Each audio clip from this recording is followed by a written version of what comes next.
سیدہ زینب رضی اللہ تعالیٰ عنہا نے جس گھرانے میں ہوش کی آنکھیں کھولی وہ روئے زمین کا بہترین گھرانہ تھا۔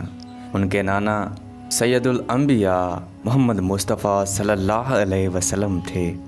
آپ کا والد باب علم سیدنا حضرت علی کرم اللہ وجہ تھے، تو والدہ سیدۃ النساء خاتون جنت حضرت فاطمہ زہرا بطول تھی۔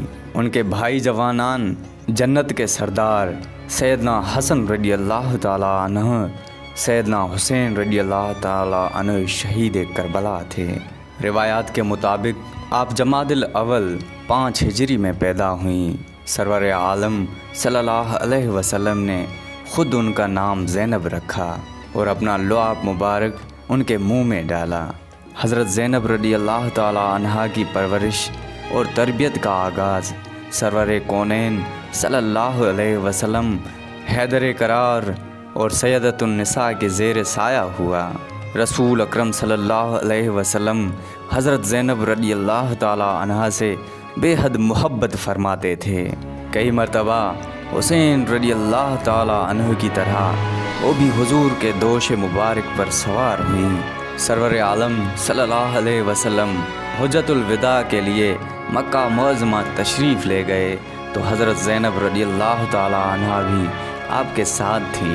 اس وقت ان کی عمر 5 سال کی تھی اور یہ ان کا پہلا سفر تھا۔ 11 ہجری میں سرور علیہ وسلم نے رحلت فرمائی تو سیدہ زینب رضی اللہ کی عمر 6 برس کی تھی اور 6 ماہ بعد وہ ماں کی آغوش شفقت سے بھی محروم ہو گئی۔ ان حادثوں نے ننھی زینب رضی اللہ عنہا کو سخت صدمہ پہنچایا۔ اس کے بعد سیدنا حضرت علی المرتضیٰ رضی اللہ تعالیٰ عنہ نے اپنے بچوں کی تعلیم و تربیت کا کام خود سنبھالا۔ سیدہ زینب رضی اللہ تعالیٰ عنہا جب بڑی ہوئی تو آپ کا نکاح حضرت عبداللہ بن جعفر رضی اللہ کے ساتھ ہوا، جو حضرت علی المرتضیٰ رضی اللہ تعالیٰ عنہ نے نہایت سادہ طریقے سے اپنی لگتے جگر کا نکاح پڑھایا۔ حضرت زینب رضی اللہ تعالیٰ عنہ کی ازواج زندگی نہایت خوشگوار تھی۔ وہ اپنے شوہر کی بے حد خدمت گزار تھیں اور حضرت عبداللہ بھی ان کی دل جوئی میں کوئی کسر نہیں اٹھا رکھتے تھے۔ 37 ہجری میں حضرت علی کرم اللہ وجہ نے اپنی خلافت میں کوفہ کو دارالحکومت بنایا تو حضرت زینب رضی اللہ تعالیٰ عنہا اور حضرت عبداللہ بن جعفر بھی مدینہ منورہ سے کوفہ آ گئے۔ کوفہ میں حضرت زینب رضی اللہ تعالیٰ عنہا درس اور واعظ و ہدایت کے کام میں حاضر ہوتی اور تقریر کیا کرتی۔ حضرت زینب رضی اللہ تعالیٰ عنہا کے علم و فضل کی شہرت دور دور تک پھیل گئی۔ یہ ان کی زندگی کا بہترین دور تھا، لیکن افسوس کہ سکھ اور اطمینان کا یہ زمانہ بہت مختصر ثابت ہوا۔ 17 رمضان مبارک سن 40 ہجری کو حضرت علی کرم اللہ وجہ مسجد کوفہ میں بارگاہ رب العزت میں سجدہ ریز تھے کہ ایک بدبخت خارجی عبد الرحمن بن ملجم نے ان پر قاتلانہ حملہ کیا اور اپنی زہر آلود تلوار کے بھرپور دار سے امیر المومنین کو شدید زخمی کر دیا۔ ابن ملجم کو مسلمانوں نے گرفتار کر لیا۔ حضرت علی کرم اللہ وجہ 21 رمضان مبارک 40 ہجری کو جام شہادت بھی جنت الفردوس میں پہنچ گئے۔ ذی الحج 40 ہجری میں سیدنا حضرت امام حسین رضی اللہ تعالیٰ عنہ نے اہل کوفہ کی دعوت پر اپنے اہل و عیال اور جانثاروں کی ایک مختصر جماعت کے ساتھ مکہ سے کوفہ کا عزم کیا تو حضرت زینب رضی اللہ تعالیٰ عنہا بھی اپنے 2 نوخیز فرزندوں کے ہمراہ اس مقدس قافلے میں شامل ہو گئی۔ حضرت زینب رضی اللہ تعالیٰ عنہا کی آنکھوں کے سامنے ان کے بچے، بھتیجے، بھائی اور ان کے ساتھی شامی فوج سے بہادری سے لڑتے ہوئے ایک ایک کر کے شہید ہو گئے۔ اس موقع پر سیدہ زینب رضی اللہ تعالیٰ عنہا نے جس حوصلے، شجاعت اور صبر و استقامت کا مظاہرہ کیا، تاریخ اس کی مثال پیش کرنے سے قاصر ہے۔ کہا جاتا ہے کہ 9 اور 10 محرم کی درمیانی شب کو حضرت امام حسین رضی اللہ تعالیٰ عنہ کی تلوار صاف کی جانے لگی تو انہوں نے چند عبرت انگیز اشعار پڑھے۔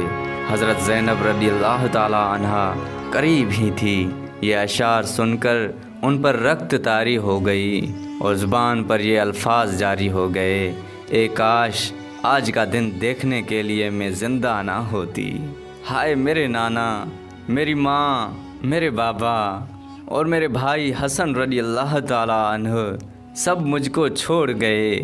اے بھائی، اللہ کے بعد ہمارا سہارا اب آپ ہی ہیں، ہم آپ کے بغیر کیسے زندہ رہیں گے؟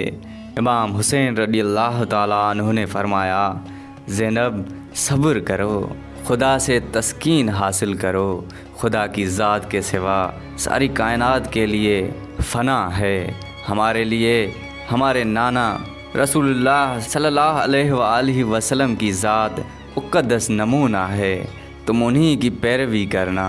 اے بہن، تمہیں خدا کی قسم ہے کہ اگر میں راہ حق میں کام آ جاؤں تو صبر کرنا۔ 10 محرم کو جب تمام جانثار ایک ایک کر کے شہید ہو گئے تو جوانان اہل بیت کی باری آئی۔ علی اکبر کے بعد عبداللہ بن مسلم بن عقیل، احمد بن حسن، ابو بکر عبداللہ بن حسن، جعفر بن عقیل، عمر بن علی، عثمان بن علی اور دوسرے نوجوان ایک ایک کر کے نہایت بہادری سے لڑتے ہوئے شہید ہو گئے۔ اب حضرت زینب نے اپنے نوخیز فرزندوں اون رضی اللہ تعالیٰ عنہ اور محمد رضی اللہ تعالیٰ عنہ کو رزم گاہ میں بھیجنے کے لیے سیدنا حسین رضی اللہ تعالیٰ عنہ سے اجازت چاہی۔ انہوں نے اجازت دینے میں تاخیر کیا، لیکن حضرت زینب رضی اللہ تعالیٰ عنہا نے اس قدر اصرار کیا کہ انہیں میدان جنگ میں بھیجنے پر مجبور ہو گئے۔ زینب رضی اللہ تعالیٰ عنہا کے دونوں لال اس شان سے لڑے کہ شجاعت بھی آفرین پکار اٹھی۔ آخر شامیوں نے انہیں لے کر تلواروں اور نیزوں کی برسات کر دی۔ آپ کے دونوں لال شہادت کا جام پی کر جنت الفردوس میں داخل ہو گئے۔ زینب رضی اللہ تعالیٰ عنہا اور مظلوم ماموں رضی اللہ تعالیٰ عنہ کے قلب و جگر کے ٹکڑے اڑ گئے، لیکن آسمان کی طرف نظر کی اور خاموش ہو گئے۔ اون و محمد کی شہادت کے بعد باقی نوجوان بھی ایک ایک کر کے شہید ہو گئے۔ عباس بن علی رضی اللہ تعالیٰ عنہ پہلے ہی شہید ہو چکے تھے۔ اب سیدنا حسین رضی اللہ تعالیٰ عنہ تنہا رہ گئے۔ زین العابدین علی بن حسین رضی اللہ تعالیٰ عنہ بیمار تھے اور لڑنے کے قابل نہیں تھے۔ ان کو اللہ اور زینب رضی اللہ تعالیٰ عنہ کے سپرد کر دیا اور سب کو خدا حافظ کہہ کر نواسائے رسول اپنے آخری سفر پر روانہ ہوئے۔ پیاس کا غلبہ تھا، اپنے جگر کے ٹکڑوں اور جانثاروں کی شہادت سے سخت صدمہ پہنچا تھا، لیکن آخر حیدر کرار کے فرزند تھے۔ قیامت کا حملہ کیا کہ دشمن کی صفیں الٹ کر رکھ دیں، جس طرف رخ کرتے دشمن کا دل بادل کائی کی طرح پھٹ جاتا۔ نواسائے رسول صلی اللہ علیہ وسلم سوار لڑتے لڑتے زخموں سے چور چور ہو گئے، لیکن کوئی تنہا سامنے آنے کی جرت نہ کرتا تھا۔ شامیوں نے دیکھا کہ ایک ایک کر کے حسین کا مقابلہ نہیں کر سکتے، تو انہوں نے ہر طرف سے تیروں، تلواروں، خنجروں اور نیزوں کی بارش کر دی اور نواسائے رسول کو شہید کر دیا۔ عمر بن سعد کی آنکھوں پر رے حکومت کی لالچ نے پردہ ڈال رکھا تھا۔ سنگ دل شامیوں کے دل ان کی شہادت سے بھی ٹھنڈے نہ ہوئے۔ انہوں نے شہدائے کربلا کے مقدس جسموں کو گھوڑوں کی ٹاپوں سے پامال کیا، سیدۃ النساء کے لال کا سر نیزے پر چڑھایا اور پھر اہل بیت کے خیموں کا رخ کیا۔ ایک بدبخت نے چاہا کہ حضرت زین العابدین رضی اللہ تعالیٰ عنہ کو بھی شہید کر دے، لیکن حضرت زینب رضی اللہ تعالیٰ عنہا ان کے سامنے کھڑی ہو گئی اور فرمایا، خدا کی قسم، جب تک میں زندہ ہوں اس بیمار کو کوئی قتل نہیں کر سکتا۔ ان کا عزم دیکھ کر وہ بدبخت اپنے ارادے سے باز آ گیا۔ 12 محرم کو قافلہ حسینی کو، جن میں کچھ خواتین، بچے اور عابد بیمار تھے، شامی فوج انہیں اسیر کر کے کوفہ کی طرف لے چلی۔ شہداء کے لاشیں ابھی میدان کربلا میں بے کفن ہی پڑے تھے۔ جب یہ ستم زدہ قافلہ ان کے پاس سے گزرا تو اہل قافلہ نڈھال ہو گئے۔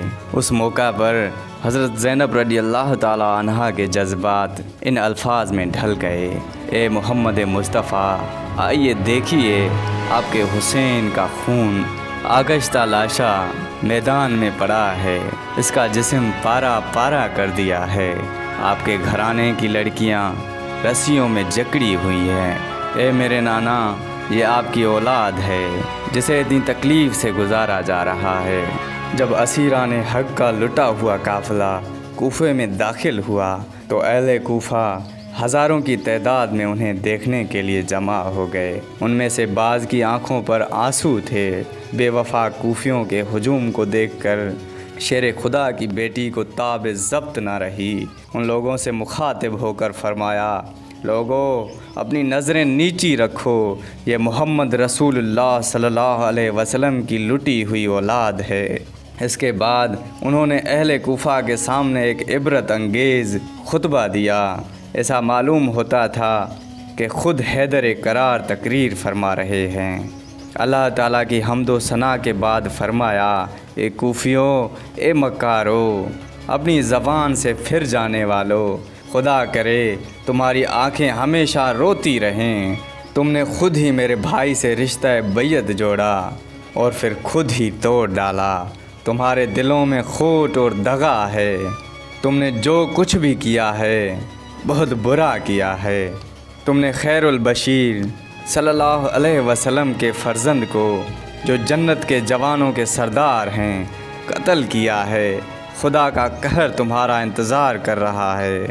اے کوفہ والو، تم نے ایک بہت بڑے گناہ کا ارتکاب کیا ہے جو منہ بگاڑ کر دینے والا ہے اور مصیبت میں مبتلا کر دینے والا ہے۔ یاد رکھو، تمہارا رب نافرمانوں کو کبھی نہیں بخشتا، اس کے ہاں دیر ہے اندھیر نہیں۔ اس خطبہ کو سن کر کوفیوں کو اس قدر ندامت ہوئی کہ ان میں سے اکثر روتے رہ گئے۔ دوسرے دن کوفہ کے گورنر عبداللہ بن زیاد نے دربار منعقد کیا اور اسیران اہل بیت کو اس کے سامنے پیش کیا گیا۔ حضرت زینب رضی اللہ تعالی عنہا بہت خطا حالت میں تھی۔ ابن زیاد نے پوچھا: یہ عورت کون ہے؟ ایک نے کہا: زینب بنت علی ہیں۔ ابن زیاد نے کہا: خدا کا شکر ہے جس نے تمہیں رسوا کیا۔ حضرت زینب نے نہایت بے باکی سے جواب دیا: خدا کا شکر ہے جس نے اپنے رسول محمد صلی اللہ علیہ وسلم کے ذریعے ہمیں عزت بخشی۔ ابن زیاد نے کہا: تم نے دیکھا تمہارے بھائی اور اس کے ساتھیوں کا کیا حشر ہوا؟ حضرت زینب نے فرمایا: اللہ تعالیٰ نے انہیں درجہ شہادت پر فائز کیا۔ عنقریب وہ محشر کے سامنے جمع ہوں گے، اس وقت تمہیں پتہ چل جائے گا کہ کس کا کیا حشر ہوتا ہے۔ حضرت زینب کو ابن زیاد کے اس طرح اظہار مسرت کرنے پر بڑا دکھ ہوا۔ آپ کا دل کربلا کے واقعے سے ٹوٹ چکا تھا اور آپ نے فرمایا: خدا کی قسم، تو نے ہمیں اپنے گھروں سے نکالا، ہماری اہل بیت کو قتل کیا۔ اگر اسی سے تمہارا دل ٹھنڈا ہونا تھا تو ہو گیا۔ ابن زیاد سے کوئی جواب نہ ملا۔ اب اس کی نظر حضرت زین العابدین پر پڑی۔ پوچھا: لڑکے، تم کون ہو؟ انہوں نے جواب دیا: علی ابن حسین۔ ابن زیاد نے عمر سعد سے پوچھا: اسے کیوں نہیں قتل کیا؟ اس نے جواب دیا: بیمار ہے۔ ابن زیاد نے کہا: اسے میرے سامنے قتل کرو۔ حضرت زینب رضی اللہ تعالی عنہا یہ حکم سن کر تڑپ اٹھی اور بولی: کیا ابھی تک ہمارے خون سے تمہاری پیاس نہیں بجھی؟ کیا اس بیمار بچے کو بھی مارو گے؟ اگر اسے قتل کرنا ہے تو اس کے ساتھ مجھے مار ڈال۔ یہ کہہ کر حضرت زین العابدین رضی اللہ تعالی عنہ سے چمٹ گئی۔ ابن زیاد کے دل میں کچھ خیال آ گیا اور اس نے حکم دیا کہ اس لڑکے کو عورتوں کے ساتھ رہنے کے لیے چھوڑ دو۔ چند دن بعد ابن زیاد نے شہداء کے سروں اور اسیران اہل بیت کو فوج کے پہرے میں یزید کے پاس دمشق روانہ کر دیا۔ 3-4 دن کے بعد انہیں یزید کی دربار میں پیش کیا گیا تو حضرت زینب رضی اللہ تعالیٰ عنہا نے یزید اور اس کے اہل دربار کو مخاطب کر کے ایک دردناک تقریر کی اور فرمایا، اے یزید، گردش افلاک اور ہجوم آفات نے مجھے تجھ سے مخاطب ہونے پر مجبور کر دیا۔ یاد رکھ، رب العزت ہم کو زیادہ عرصے تک اس حال میں نہ رکھے گا، ہمارے مقاصد کو ضائع نہ کرے گا۔ تو نے ہمیں نقصان نہیں پہنچایا ہے، اپنے آپ کو پہنچایا ہے۔ تیرے آدمیوں نے رسول اللہ صلی اللہ علیہ وسلم کے اہل بیت اور ساتھیوں کو نہایت بے دردی سے ذبح کر دیا۔ انہوں نے پردہ نشین اہل بیت کی بے حرمتی کی۔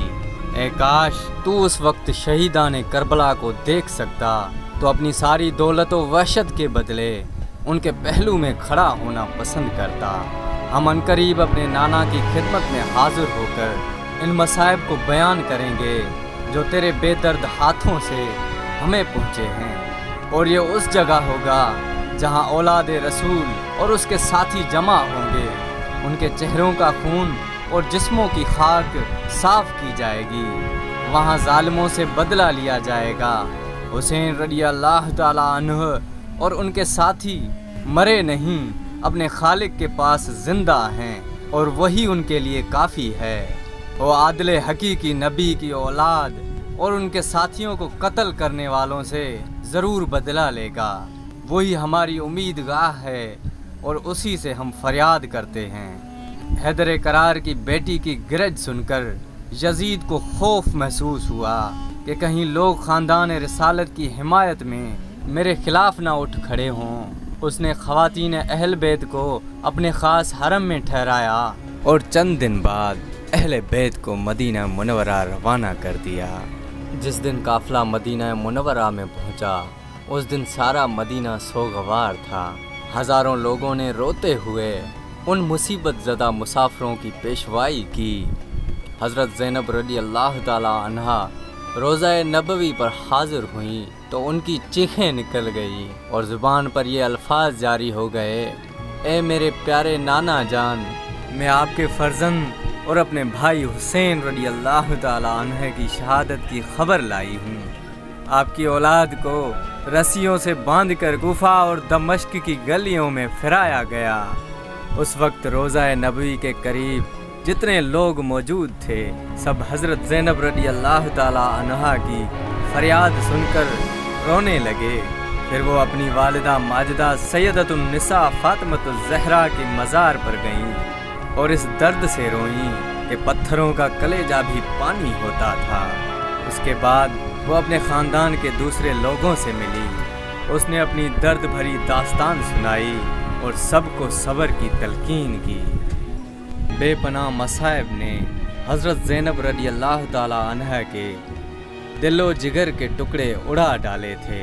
کربلا سے واپس آنے کے بعد کبھی کسی نے ان کے چہرے پر مسکراہٹ نہیں دیکھی۔ ایک روایت کے مطابق انہوں نے مدینہ منورہ ہی میں اپنی جان آفرین کے سپرد کی اور یوں یتیمان اہل بیت کی سرپرست شہدائے کربلا کی یادگار اور دشمنوں کو عذاب الہی سے ڈرانے والی بے مثال خطیبہ اپنے محبوب اور مظلوم بھائی سے جنت الفردوس میں جا ملی۔